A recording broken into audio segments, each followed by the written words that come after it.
Buenas tardes, yo soy Marta Perles, directora del centro, y para mí es un verdadero placer daros la bienvenida una vez más a otra edición de este ciclo 11 miradas, 11 idiomas. Ya vamos por la cuarta, poco a poco vamos sumando jueves. Cuando comenzamos este proyecto, pues teníamos la certeza clara de que al final una lengua, que somos profesionales de la enseñanza de idiomas, como sabéis, es mucho más que un sistema de comunicación, pues al final es una forma también de ver el mundo, de interpretarlo, de nombrarlo. Y en estas jornadas que hemos tenido hasta ahora, hemos podido ver con orgullo que eso es verdad. Se han convertido al final en una experiencia compartida, en una experiencia viva y pues muy enriquecedora para todos los que hemos asistido. Este ciclo, 11 miradas, 11 idiomas, no es un encuentro académico o cultural solo, sino que también queríamos que fuera y está siendo un espacio de diálogo, un espacio de intercambio, donde al final pues, las palabras viajan, las palabras se intercambian, donde al final las perspectivas se cruzan, porque aprender idiomas también es derribar prejuicios, derribar fronteras y aprender a comunicarnos de diferentes maneras. Y es un sitio donde nos conectamos como humanos, ¿no? En esta vida que vivimos ahora de la inmediatez, de internet, de la inteligencia artificial, donde se está perdiendo ese calor humano, ese contacto. Al final queríamos que fuera algo presencial, donde hubiera ese intercambio real, físico también. Estas 11 miradas nos invitan a salir de nuestra lógica, a cuestionarnos lo que nos rodea, a plantearnos el mundo, por eso ese título, ¿no? De 11 idiomas, 11 miradas. Reitero lo que cada jornada digo, y es mi agradecimiento a todas las personas que están haciendo posible estos encuentros, a los ponentes que participan y comparten sus conocimientos, al equipo organizador por su compromiso, a los profesores y a vosotros los alumnos y los visitantes de fuera, porque si no, en realidad no tendría sentido. Hoy volvemos con la misma ilusión del primer día y en este caso tenemos una tarde muy intensa. Tenemos una tarde primero con una intervención del departamento de ruso y después una pequeña pausa, otra intervención del departamento de inglés con perspectivas diferentes de dos alumnos que han trabajado y que han tenido muchísimas experiencias gracias a su aprendizaje en nuestro centro, y una última también un poquito más tarde, también de inglés. Yo no me quiero entretener mucho más, solamente recordaros que premiamos la fidelidad, vuestra fidelidad, con ese pasaporte lingüístico que creo que tenéis, y que quien no lo tenga, lo coja, porque todavía hay oportunidades. Vais sellándolo a la entrada de cada charla en la que asistáis, y pues si hay 3 sellos, hay algunos premios que se sortearán el último día, y si hay 4 sellos hay un premio todavía como más especial. Yo no digo nada, bueno, está puesto ahí en realidad por mantener la emoción. Quien no lo tenga, que lo recoja y no olvide complementarlo. Os invito a disfrutar, a compartir y a estar con nosotros. Doy paso a mi compañera Svetlana Daloña, jefa de departamento de ruso, y simplemente una pequeña cuña importantísima para nosotros, y es que el 1 empieza el proceso de admisión. 5.500 plazas, 11 idiomas, 3 modalidades. No se puede quedar nadie en esta ciudad que quiera aprender un idioma sin plaza. Así que, por favor, recordadlo, difundidlo, y aquí estamos. Muchísimas gracias y que disfrutéis.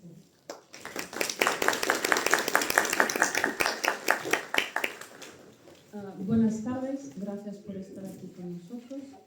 Y para mí es un honor y un placer presentar a Francisco Huertas Hernández, porque es una persona conocedora profunda de lo que es la cultura rusa, y para nosotros es un lujo tenerle aquí de invitado. Y para abrir un poquito, me gustaría hacer una pregunta cortita. Francisco, ¿cómo has llegado a esto ¿Cómo ha sido el enganche con el ruso y la cultura rusa? Porque Francisco también sigue estudiando ruso por su cuenta, que es una hazaña. Y pues a ver cómo has llegado a esto y luego vamos a escuchar tu charla sobre el cine soviético. Buenas tardes a todos, ¿me escucháis? Bien, bueno, gracias por invitarme a Málaga. Es la primera vez que vengo a Málaga y estoy muy contento. A mí siempre me gustaron mucho las ciudades y Málaga es una gran ciudad, no cabe duda. Bueno, por responder a tu pregunta, Svetlana, yo nací en Francia, soy hijo de inmigrantes, en la década de los 60, y justo el año que yo nací, en 1963, yo ya estoy jubilado, era docente de secundaria, en Francia gobernaba el general de Gaulle y en esa época había habido un acercamiento cultural, básicamente, de Francia a la Unión Soviética. Por esa razón, en París, la cultura, la tecnología rusa estaba muy presente. Y mis padres me hablaban de eso. Yo no tengo conciencia porque me trajeron muy pequeño a España. Entonces yo creo que viene de ahí, es la primera, digamos, la primera impresión, ¿no? Y luego recuerdo también algo personal, que mi padre tenía un disco, un LP, un disco de vinilo, del concierto de piano número 1 de Tchaikovsky, que es muy famoso. Entonces, un disco comprado en Francia, de un pianista norteamericano que había ganado el premio, no sé si el premio Tchaikovsky, sí. Entonces era, ¿cómo se llamaba? Van Cliburn. Él lo ponía el disco el sábado y luego en televisión española, estamos hablando de principios de los 70, había mucho teatro clásico ruso, en español por supuesto, ¿no? Los grandes actores. Estaba por un lado las novelas y por otro lado el Estudio 1. Entonces aquello, hay que pensar que la Unión Soviética en ese momento era algo exótico y algo lejano y misterioso. Siempre despierta en un niño el anhelo y la curiosidad por un país lejano, remoto y por supuesto por el tema del régimen político en aquella época, la España de Franco y la Unión Soviética comunista, algo incluso prohibido, ¿no? Entonces, por un lado, los recuerdos de mis padres, de París, el disco de Tchaikovsky, Tolstoy, Dostoyevsky, Chekhov, Gogol, todos los autores que aparecían en televisión española, y a partir de ahí luego llegó la lectura de Crimen y Castigo, más tarde, ya estando en la universidad. Y empecé a estudiar ruso. Estaba estudiando en Murcia, en una asociación de amistad hispano-soviética. Realmente era muy difícil, en aquella época todavía en los 80. Desde entonces yo no he perdido ese amor, ¿no?, que tengo a la cultura rusa. Debo reconocer que yo no domino el ruso, en realidad soy un eterno estudiante de ruso. Estudio de manera autodidacta con una profesora, pero fuera del sistema académico. Lo que sí hago es leer. Entonces busco y rastreo todas las ediciones españolas de literatura rusa, clásica mayormente. Hay muchísimo. Y últimamente podemos disfrutar de ediciones bilingües, cosa que me parece sensacional. Yo tengo un blog, el blog de cine y filosofía y literatura, se llama Acorazado Cinéfilo. Esta imagen que estáis viendo aquí es precisamente la película de la que hoy voy a hablar, en la que me voy a centrar, que analicé ya hace un par de años. En español se llama La calle de los Tres Álamos. Es una historia de amor, una historia romántica de la década de los 60. Entonces un poco he hecho un resumen, aunque me he ampliado, de mi relación, vamos a llamar, pasional, por la cultura, por la lengua también, y por Rusia, evidentemente, ¿no? Pues vamos a deleitar tus conocimientos sobre el cine soviético. Bueno, voy a procurar ser lo más ameno posible. Pido perdón de antemano por si algunas cosas que comento son simplificaciones, quizá visiones un poco esquemáticas. En primer lugar, voy a hablar de la importancia del arte en general en la vida humana. Voy a citar a autores clásicos rusos que hablan de la relación entre el arte y el alma. Y posteriormente voy a hacer un brevísimo recorrido por la historia del cine ruso, hasta llegar a la película que voy a comentar, que es una película además dirigida por una directora y que en su momento fue un gran éxito en el año 68, 1968, en la Unión Soviética. Además consiguió premios, como luego mencionaré. Bueno, el título de la conferencia, si habéis leído el programa, se llama Cine soviético, arte, ideología y emoción. Hay ahí como tres elementos que muchas veces no acaban de conciliar. Yo no voy a trabajar los famosos tópicos de la Unión Soviética, la dictadura, la persecución del arte. Bueno, eso ya está más que dicho. Me voy a centrar en el aspecto, digamos, más estético, cinematográfico y humano, ¿no? Entonces, el arte, y el cine es el séptimo arte, tiene una importancia capital en la vida humana. Nosotros no podemos vivir sin el arte. Es decir, podemos sobrevivir, pero no vivir. Yo como profesor de filosofía, y por eso escribí un libro del cual he hablado esta mañana en una emisión de radio de aquí, interna de la Escuela Oficial de Idiomas, entendí, aunque esto fue una opción personal y una apuesta personal, que enseñar filosofía no es propiamente enseñar un contenido, sino despertar dos cosas: la actitud del diálogo y, sobre todo, el amor por la cultura. Y entiendo la filosofía como una parte de la cultura. Y la cultura incluye el arte, el conocimiento en su doble vertiente de la ciencia y la filosofía, y el arte, ¿por qué tiene esa presencia y esa importancia en la vida humana? El arte tiene una conexión indudable, por un lado, con el sujeto que lo produce. Estoy improvisando aquí, no lo llevo en el papel. Pero por otro lado, el arte también es el reflejo del alma de un pueblo. Esta es una idea romántica, del romanticismo alemán, el Volksgeist, el espíritu del pueblo. Yo creo firmemente en esto, es decir, esa idea tópica que algunos regímenes han utilizado de decir el representante de la idiosincrasia española es el Quijote. Creo firmemente en eso. Alguien puede decir, y he tenido discusiones sobre este tema, sí, pero para un vasco quizá no se identifique. Bueno, estamos apostando no solamente en el sentido histórico, geográfico, sino también en el sentido literario, una cumbre del arte. Me gustaría citar a Nikolai Gogol, el famoso escritor, que en Almas Muertas, hablando de Rusia, voy a citar en ruso, espero no equivocarme: Rus, vidyu тебя, из моего чудного, прекрасного, далека тебя вижу. Rusia, Rusia, te veo desde esta maravillosa y bella lejanía, sería literalmente. Esto es el arte. El arte es siempre una lejanía. Es una lejanía que al mismo tiempo surge en el contacto inmediato del creador con un, vamos a llamar, un humus, una tierra en la que nace y que se impregna con sus valores. Y entonces el arte sería la expresión más profunda del alma de un pueblo. He citado el Quijote, podemos citar la Divina Comedia, podemos citar la pintura de Velázquez, podemos citar a Dostoyevsky, a Tchaikovsky, a Goethe, Shakespeare, etc. Dostoyevsky, quizá el autor ruso más conocido fuera de Rusia, en el planeta, tiene una famosa frase que pertenece al Idiota, que dice que la belleza salvará al mundo. Es de estas frases que aparecen siempre como citas sueltas.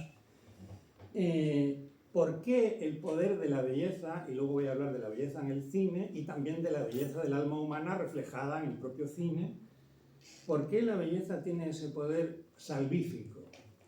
Pues muy sencillo, porque la belleza siempre apela a la pureza y a la trascendencia de un mundo que es otro, el famoso mundo de las ideas platónico. Nosotros tenemos en cuenta que la belleza es un ideal y el artista persigue ese ideal plasmándolo mediante medios materiales.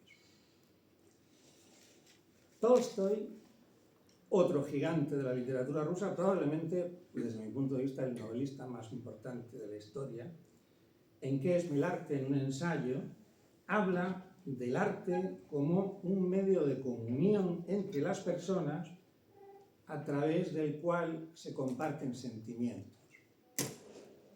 Es importante entender que el arte entonces tiene una vertiente fundamental que es la emocional, la afectiva. Un arte sin emoción no se llama arte. Hay otra frase de Dostoyevsky que ahora he olvidado porque no la llevo aquí apuntada, que habla precisamente de esto, ¿no? Bueno, en esta conferencia, en esta presentación, me voy a centrar en el séptimo arte, en el cine, como manifestación de la expresión del alma rusa y también del alma individual, y por lo tanto de la expresión de la belleza del alma, de la belleza del pueblo y también de los sentimientos básicos y fundamentales que se dan en la vida humana, como pueden ser la lucha por el amor y por la felicidad, encarnados muy bien en la protagonista de la película que voy a comentar. Pero, ¿cómo surge el cine en Rusia? Muy brevemente, el cine en Rusia surge en 1896, hay un pequeño documental de la coronación del zar Nicolás II y fueron operadores de los hermanos Lumière que se desplazaron a San Petersburgo, en este caso la capital, y a partir de ahí se desarrolla una incipiente, no industria, porque no se puede hablar de eso, pero sí una producción. La película más importante de la Rusia anterior a la Unión Soviética, del Imperio Ruso, es El padre Sergio, Отец Sergei, basada en un cuento de Tolstoy. He insistido mucho cuando he hecho mis ponencias en la Asociación Española de Profesores de Ruso en que toda la historia del cine ruso y fundamentalmente el cine soviético, la vinculación con la gran literatura clásica del siglo XIX es permanente. Es decir, la adaptación al cine de los clásicos de la literatura continúa. En este caso, en el año 1918 aparece el primer clásico, el cine mudo, lógicamente, del cine ruso, el Imperio Ruso todavía, El padre Sergio de Protasánov. Posteriormente, y simplificando, como antes decía, llega el periodo más conocido, la edad de oro del cine soviético, ya estamos después de la revolución, que coincide con la vanguardia y el cine revolucionario. El director más conocido es Sergei Eisenstein y el acorazado Potenkin, como decimos en español, que es una obra que durante mucho tiempo se consideró en las listas la película más famosa, más importante de la historia del cine. Aquí, en esta época que cubre básicamente la década de mitad del 20 hasta los años 30, hay obras maestras indiscutibles de la historia del cine mudo, como El acorazado Potenkin, La huelga, La madre, El hombre de la cámara, Tierra, Aelita, etc. Bueno, brevemente, pasamos a una segunda etapa del cine ruso, el cine soviético en este caso, que llega más o menos a mitad de los 30, y es cuando se impone ideológicamente, aquí retomamos uno de los términos de la conferencia, se impone ideológicamente una forma de hacer cine que tiene que ser un cine popular, sencillo y que exprese el triunfo del héroe optimista, colectivo o individual, pero individual siempre al servicio de la causa de la revolución. Esto se llamó el realismo socialista, que tuvo su presencia no solamente en el cine, sino también en la literatura. Nosotros, bueno, yo en este caso, voy a hablar de una película del tercer periodo que vino a continuación, que es el periodo del deshielo. Aquí la imagen, precisamente, de esta película, filmada o estrenada en 1968. A la muerte de Stalin hay la posibilidad de volver a desarrollar en el cine ruso, soviético diríamos, temas más subjetivos, incluso recuperando formalmente la vanguardia, que se consideraba un lenguaje críptico, un lenguaje que no era accesible al gran público y por tanto el realismo socialista había desaparecido, y luego sobre todo la vida de la gente corriente. En esta película precisamente veremos una historia de amor, o más bien de amor truncado. Voy a procurar no hacer spoilers, sobre todo contar el final, porque eso siempre queda feo, sobre todo en esta época se dice, se ha hablado de una película, despierta el gusanillo, pero nos cuenta el final, ya no tiene interés. La gente corriente, con sus sufrimientos y conflictos, y en este caso vamos a centrarnos lógicamente en una historia de una pareja que representan también mundos opuestos.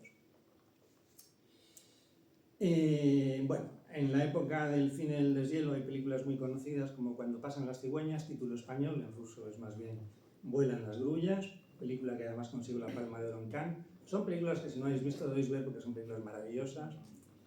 Kalatozov, el director, La balada del soldado, yo la he definido como la más hermosa película de la historia de guerra amor y trenes. El destino de un hombre también se basa en un clásico de la literatura. La infancia de Iván, que fue la primera película de Tarkovsky. Tarkovsky es como Dostoyevsky en la literatura, es aquel director ruso que es famoso en todo el planeta. Y en la época de Tarkovsky había muchos directores parecidos. No digo que fueran tan buenos, pero son realmente valiosos y están utilizando el mismo lenguaje. Incluso, podríamos decir, la misma temática. Más de tipo espiritual, evidentemente. Y una película que a mí me gusta mucho, que también he comentado en el blog, en Acorazado Cinéfilo, y que recomiendo que la veáis, creo que se pueden encontrar. Muchas de estas películas que están en YouTube, se pueden ver con subtítulos. Son de Mosfilm, la gran productora rusa. Aquí indistintamente digo ruso o soviético porque me parece que... Tengo 20 años, el título, Меня 20 лет, es una película extraordinaria, una de las mejores películas de la historia del cine desde mi punto de vista, de Marlene Hutzier. Bien, voy a poner ya aquí, he puesto una imagen, la veis la imagen, ¿no? Bueno, vamos a ver si... Bueno, esto era un control menos, creo. Bueno, vamos a entrar. ¿Lo podéis ver ahí? Sí.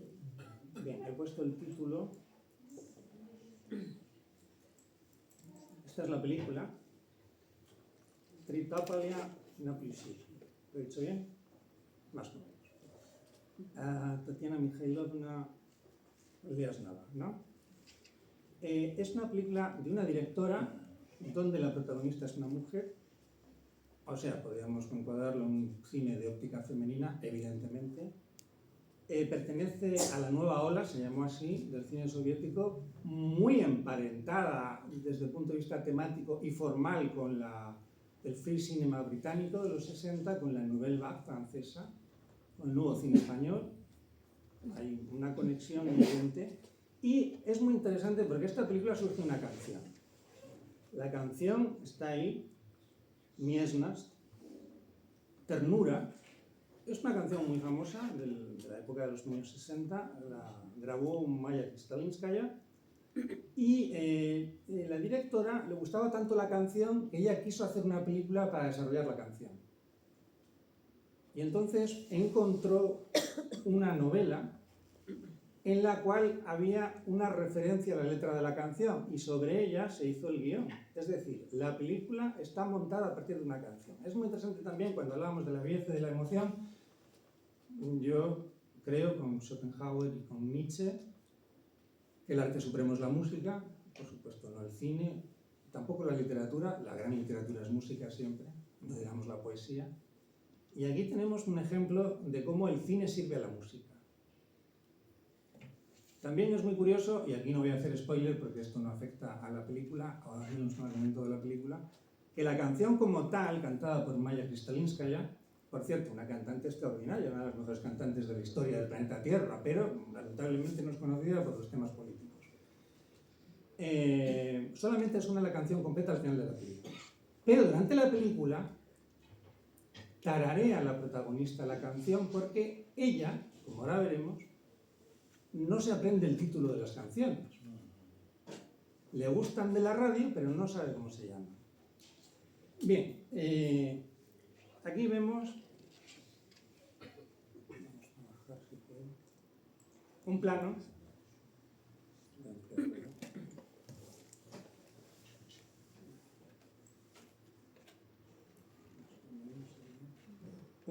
que es representativo de la película. Probablemente este plano lo podéis encontrar si buscáis el título, La calle de los Tres Álamos. Son los dos protagonistas de la película y ella se llama Miura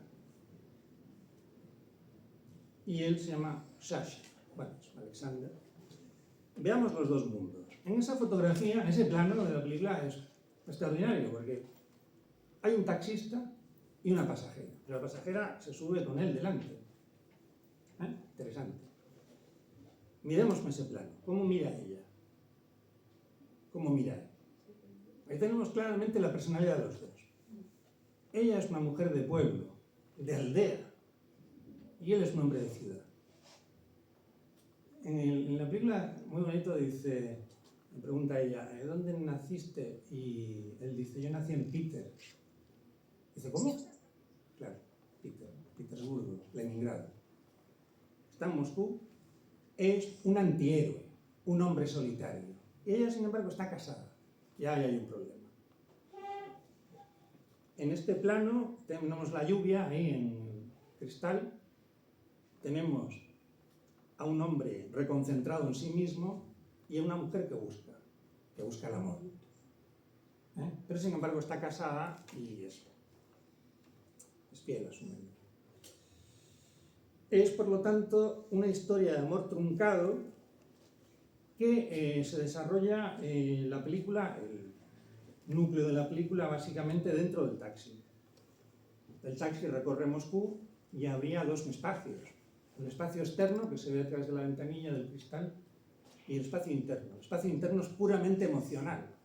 Y el espacio externo, Moscú, una gran ciudad, es una ciudad en la que se ven muchas cosas. Se ven personas llegando a las estaciones de tren, se ve un cine, se ve el tráfico, se ven las avenidas, se ven las plazas.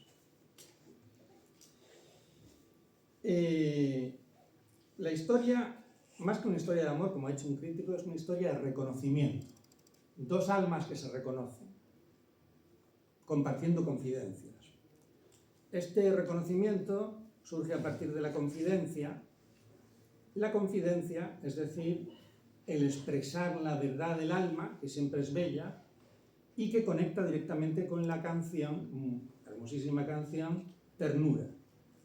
Precisamente esa ternura que reprime Sasha, pero que expresa abiertamente, lo vemos en la mirada, aunque ahí está en un plano de perfil, la protagonista Niura. Esta película, si queréis podemos bajar y ver algunas imágenes. Bueno, este es el vídeo, no lo voy a poner, de la canción. Bueno, la película comienza con la filmación de un sueño.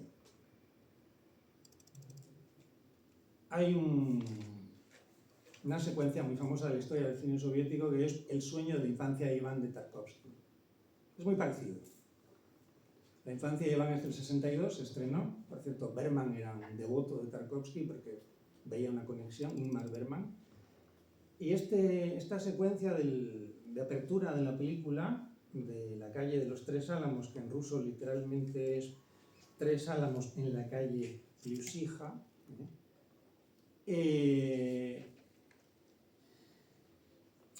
podemos decir que es no solamente la parte de la película en la que la película expresa una forma de hacer cine nuevo de la nueva ola soviética que conecta, por ejemplo, con Tarkovsky, sino que también representa la complejidad del alma humana. En este caso, ella está recordando, en forma de pesadilla, la oposición de los padres de su marido a la relación.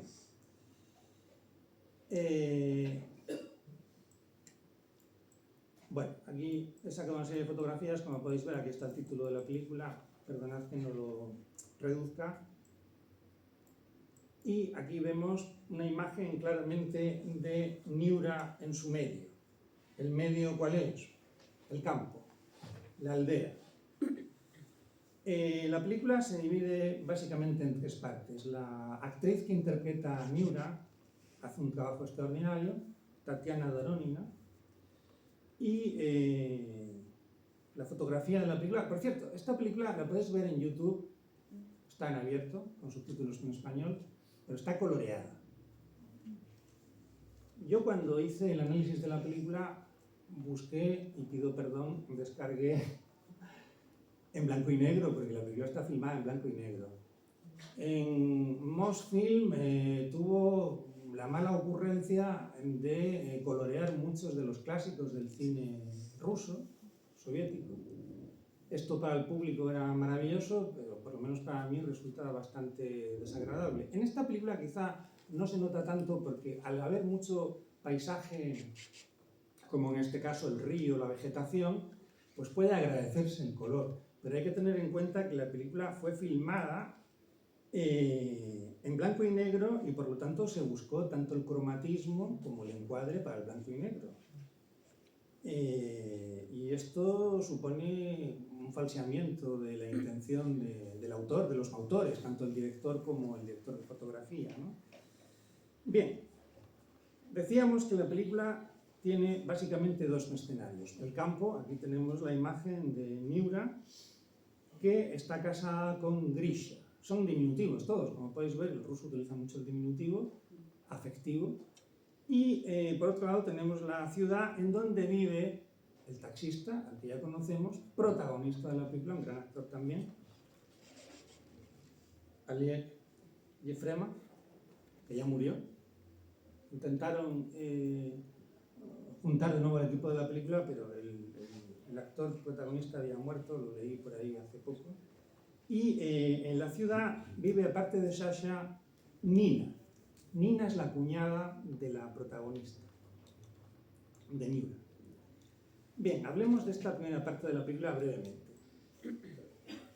Aquí tenemos un plano, hermoso plano, de un señor mayor que es un pastor y representa la sabiduría de la tierra. La película es cine comercial. No podemos decir que sea cine de autor. Sin embargo, es una película muy bien hecha. No solamente se dirige a la parte emocional, sino que formalmente es una película muy bien narrada, muy bien planificada visualmente y muy bien interpretada. Esta secuencia es verdaderamente uno de los momentos que demuestran la maestría de la directora, de Tatiana Liosma. Concretamente tenemos a un pastor con el cual habla la protagonista y en apenas 2 minutos hace crítica política de los cambios de leyes en la década de los 60, en la época de Khrushchev, una profunda agudeza psicológica, y además una crítica a la vida urbana desarraigada. Concretamente dice algo muy bonito, muy profundo, cuando ella le cuenta que tiene que ir a Moscú a vender jamones.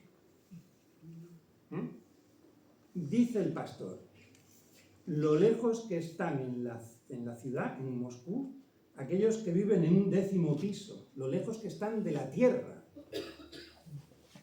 Fijémonos cómo esa conexión con la naturaleza que se da en el campo y que se pierde conforme en la ciudad vives en esas colmenas que te alejan cada vez más de la tierra, y no es que se dirijan al cielo, sino que rompen ese vínculo, ¿no?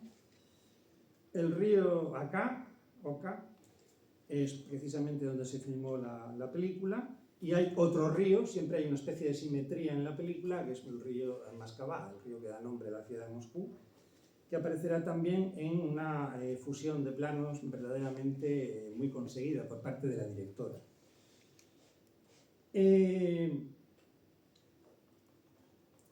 La protagonista viaja a Moscú a vender jamones. Se lo ordena el marido. El marido es un hombre amargado que trabaja cuidando las boyas del río y evidentemente no quiere a su mujer, la maltrata. No es una película como se rodaría hoy en día de maltrato femenino, o sea, de maltrato a la mujer, no, pero sí que aparece el tema ahí de una manera, digamos, secundaria. Ella, por lo tanto, está necesitada de un amor que básicamente sea ternura. Y esta ternura, que es el título de la canción que da origen a la película, es precisamente la característica fundamental del personaje de ella, de Miura. Y además, es la ternura que también tiene reprimida el hombre, Sasha. Un hombre que ha decidido apartarse con una vida solitaria como los taxistas, y aquí hay que pensar siempre en el taxista arquetípico de la historia del cine. Travis, Taxi Driver, Martin Scorsese. Hay algo, y por supuesto esta película es anterior. No, la atmósfera no tiene nada que ver, pero sí el personaje del taxista tiene mucha relación. Bien, decíamos que la primera parte de la película es la vida en el campo, es una parte introductoria en la que al menos el personaje de ella aparece claramente definido, y hay otros personajes secundarios que realmente también están muy bien construidos, como los tíos con los que ella come, y además tiene una parte humorística y también el papel de la hija. Hay una secuencia de la película realmente hermosa, y es cuando se desplazan en la carreta a la estación de tren y suena una canción. Hemos hablado hoy en la comida precisamente de eso. En la Unión Soviética fueron muy famosos en la década de los 60, probablemente antes también, los 70 y posteriormente los cantantes franceses, italianos.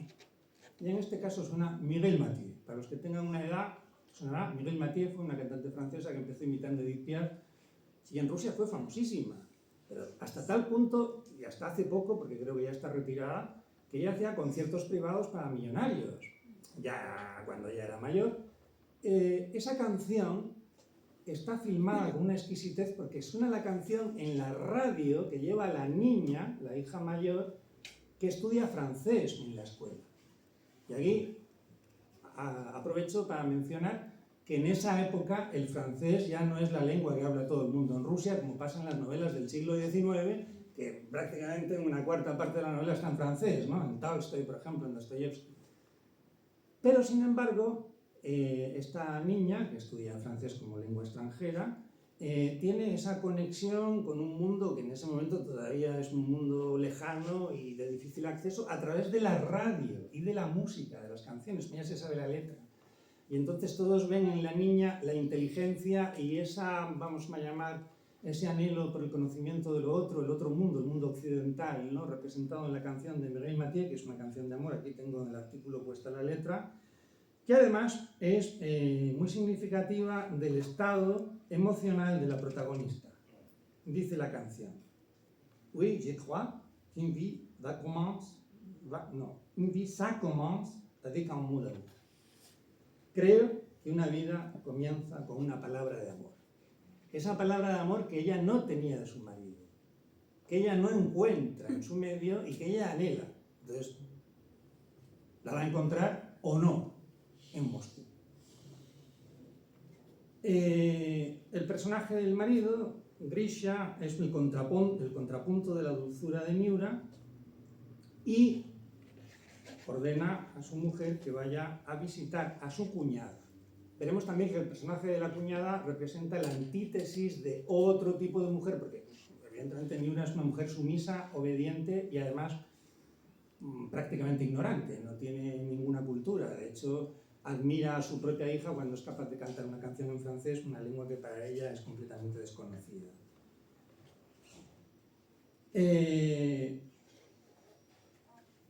La segunda parte de la película, el viaje iniciático.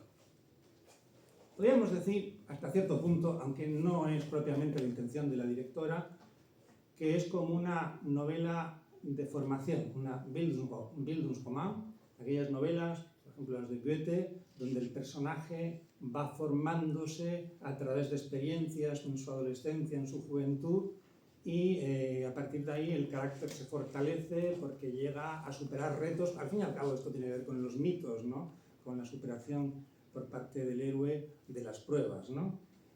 En cierta forma, aunque siempre en un tono de comedia amable, también puede verse así al personaje de Miura, un personaje que va a evolucionar emocionalmente.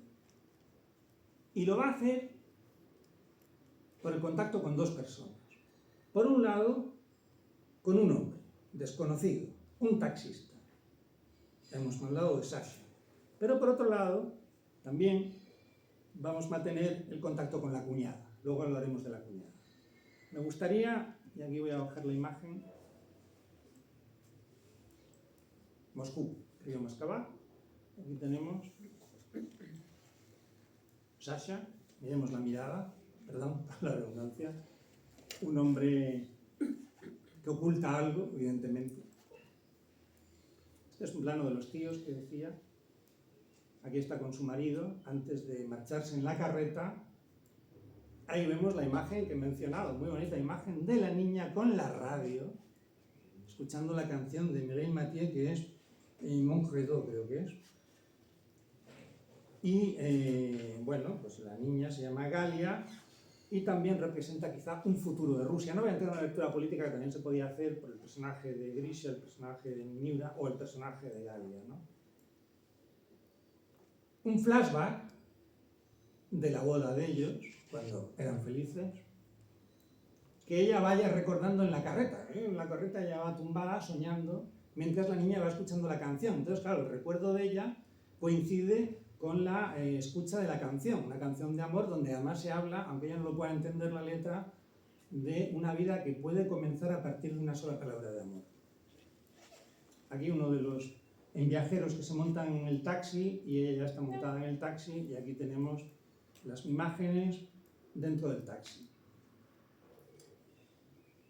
Tiene que ser difícil filmar el núcleo de una película dentro de un espacio cerrado tan pequeño y tan claustrofóbico como un taxi. La directora lo consigue. Tatiana Iosnava, por cierto, no he dicho nada de su biografía, pero aparte de ser una directora importante, aunque esta fue su película más famosa, y ella realmente, bueno, no quiero entrar en cuestiones políticas, pero ella realmente sí que vivió con bastante amargura la desintegración, el hundimiento de la Unión Soviética, ¿no? La directora de la película. Estaba comentando el núcleo argumental de la película que se produce precisamente en el interior del taxi, que es el personaje central, no humano. Aquí menciono un artículo de Martin Heidegger, el filósofo, porque hay un doble habitar. El habitar dentro de la ciudad, a la que se llega de manera, digamos, transitoria y pasajera, con una misión que es vender jamones, pero también el habitar emocionalmente en la intimidad de la distancia corta, con un desconocido que resulta ser un reconocido. Recordemos, un crítico, no sé quién era, no apunté, no es una historia de amor, es una historia de reconocimiento. Recordemos la palabra griega que se empleaba, anagnórisis. Él es también un hombre que busca amor. Él es libre, soltero, ella no.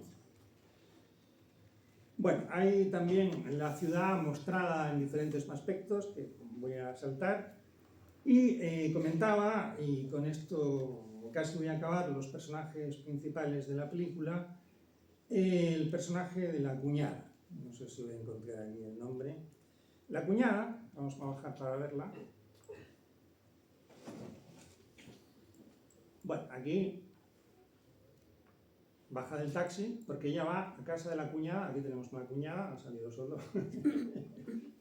¿La veis, no?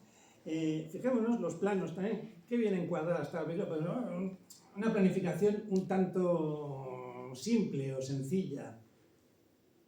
Sí, pero qué poder tiene, tanto visual como emotivo, ¿no?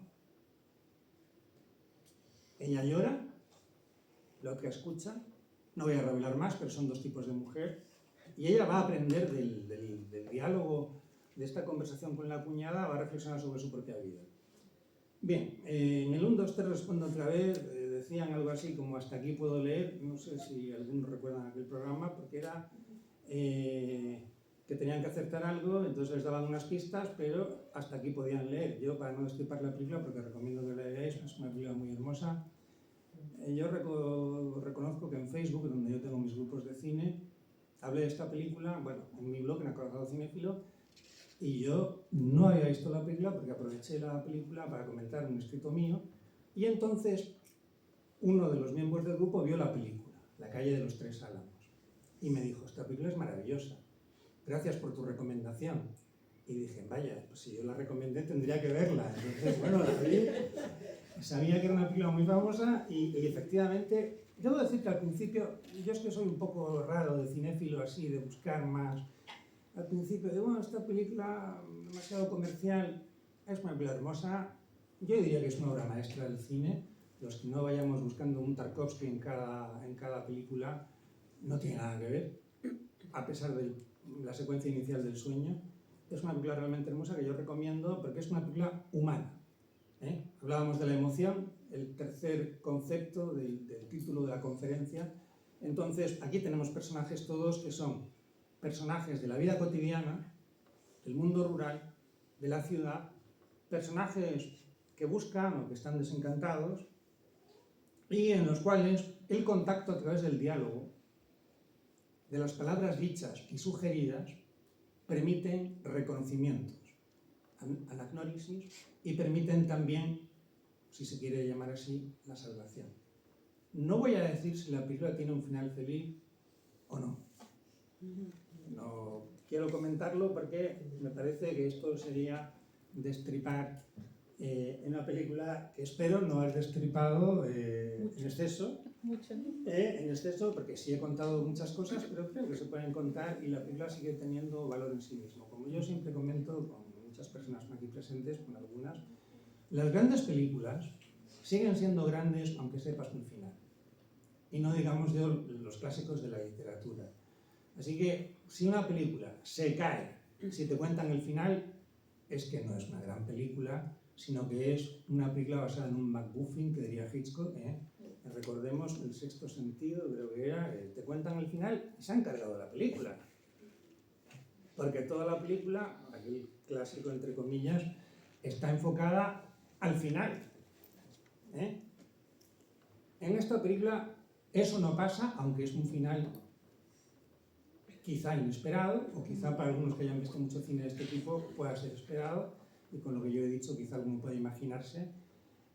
Además, la secuencia del final está filmada con un tiempo narrativo extraordinario y con humor, amor y tensión.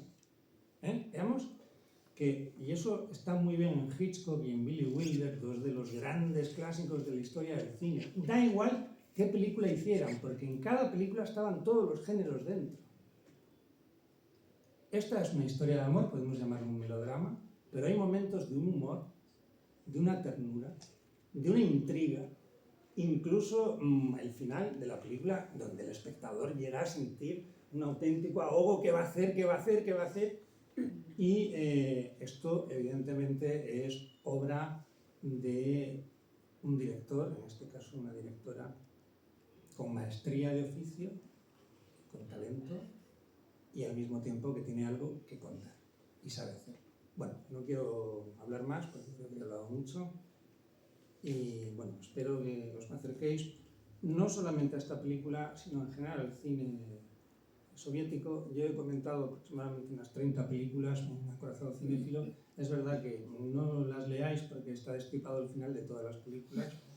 Entonces no lo recomiendo para los que tienen que hacer un trabajo porque se lo mandan. Sí que es verdad que sí me han dicho en Granada, aquí en Málaga, no sé, pero en Granada hablo de los que estudian literatura rusa, cultura rusa. Se han utilizado muchas de las entradas que he hecho en el blog porque normalmente no hay en español nada, algunas de ellas no tienen nada en español. De hecho me atreví, perdón que acabe ya, yo no domino el ruso lamentablemente, a hacer una película que no tenía subtítulos, una película que a mí me emociona muchísimo y es una película de la época stalinista, pero es maravillosa, es maravillosa. Pierre Baklasnitsa. Ved esa película aunque no tenga subtítulos, es que es maravillosa. ¿En español se llama? Alumna de primer grado. Alumna de primer grado, una niña que empieza la escuela, una película del año 48. Diréis, bueno, pero si hay retratos de Stalin, bueno, pero eso no importa. Es desconocida, pero qué película, qué ternura. O sea, quiere decirse, igual que, como sabemos, en la época franquista se rodaron obras maestras, en la década de los 40, bueno, incluso directores que eran absolutamente franquistas, eran directores extraordinarios, como Sáenz de Heredia, por ejemplo. O Rafael Gil, ¿no? Bueno, pues eran maestros del cine. Entonces, volviendo a la palabra ideología, no sé si soy un poco reiterativo o pesado, no debemos dejarnos llevar por los prejuicios y lamentablemente, no quiero utilizar la palabra, lo voy a utilizar, lo siento, vivimos aquí en este lado del mundo con una rusofobia brutal. Rusofobia, lo digo así, como suena. Y eso afecta a la cultura.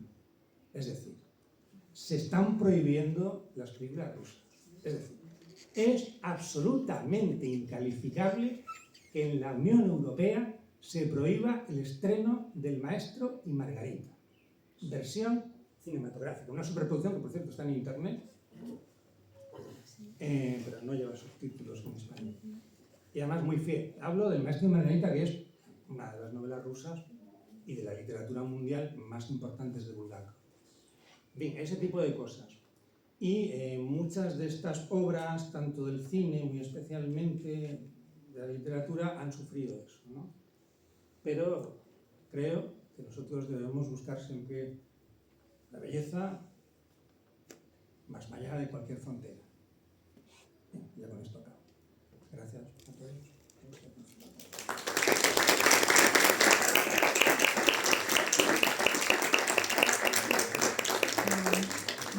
Muchas gracias, Francisco.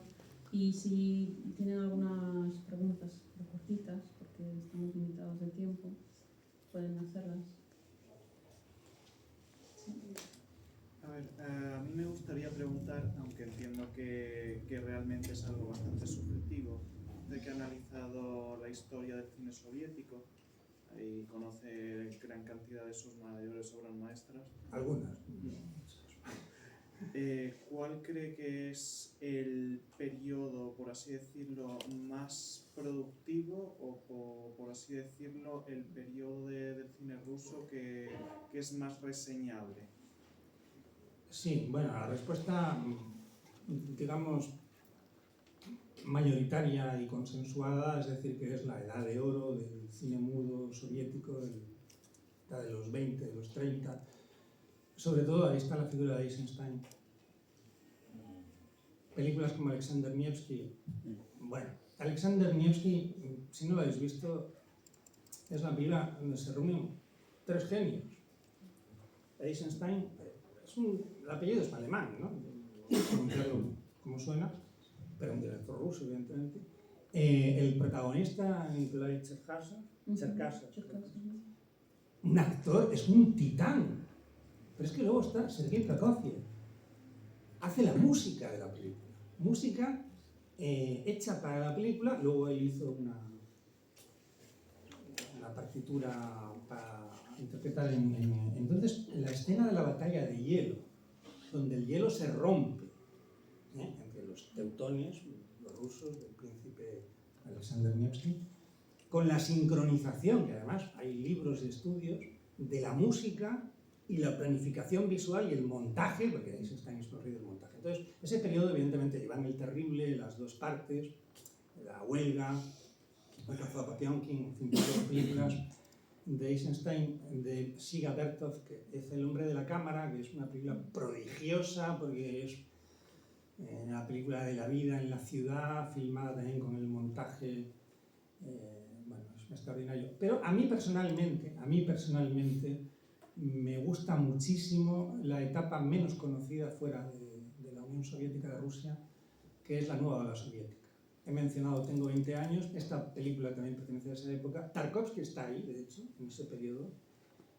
Larisa Shepitko. Volvamos de nuevo a otra directora. Larisa Shepitko es una directora extraordinaria. Ella, siempre se me olvida el nombre del marido, gran director de Ben Mira, y de Smotry, ¿cómo se llama? Sí. Es una de las películas también de guerra más duras que se han filmado.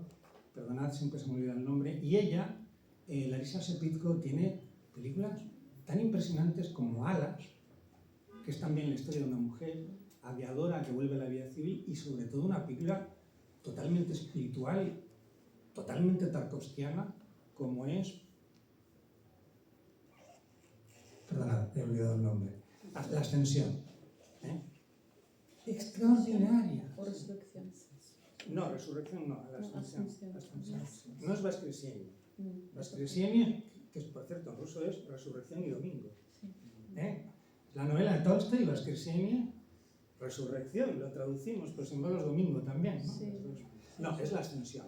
Entonces, todo ese periodo que va de finales de los 50, cuando pasan las cigüeñas, título en España, no en Chile ni en Argentina, allí se llama Pasan las grullas o algo así. ¿Debéis ver esa película? Karatasov. Pero bueno, ¿cómo es posible que este director no esté a la altura de un John Ford, de Hitchcock, de Renoir, de Buñuel? Es un maestro. Él filmó luego en Cuba, Yo Cuba.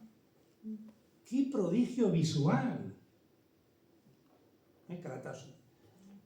La balada del soldado que antes mencionaba. Entonces, a mí personalmente considero que este cine menos conocido, no de la edad de oro, del cine mudo de la vanguardia soviética, debe ser reivindicado. Es muy poco conocido, a excepción de la figura solitaria de Tarkovsky, que no estaba solo.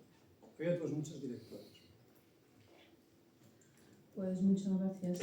Y terminando nuestra charla, pues vamos por la cuña publicitaria. Recordad que estudiar en nuestra escuela es un gran lujo.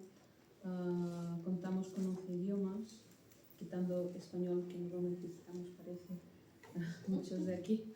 Tenemos 10 para optar y es abrir una puerta a un mundo no solo de crecimiento personal, sino también crecimiento profesional, teniendo en cuenta que nuestra escuela es una gran referencia en la Costa del Sol y en competencia con otras entidades que ofrecen una formación similar, por ser un centro público, tenemos unas cuotas bastante competentes.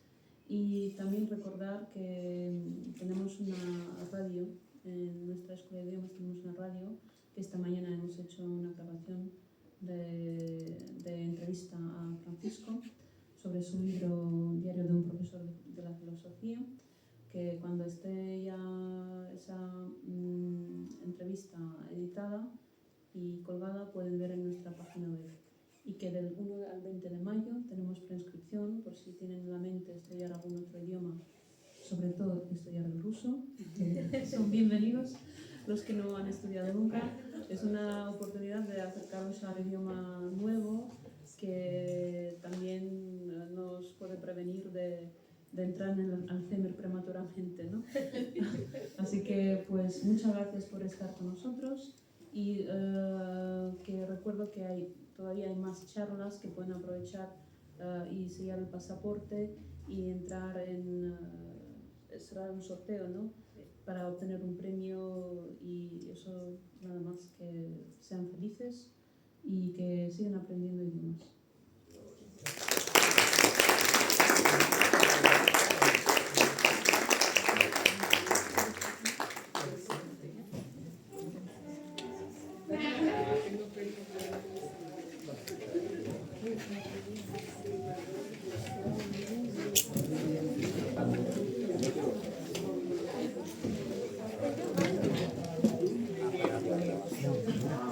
No sé si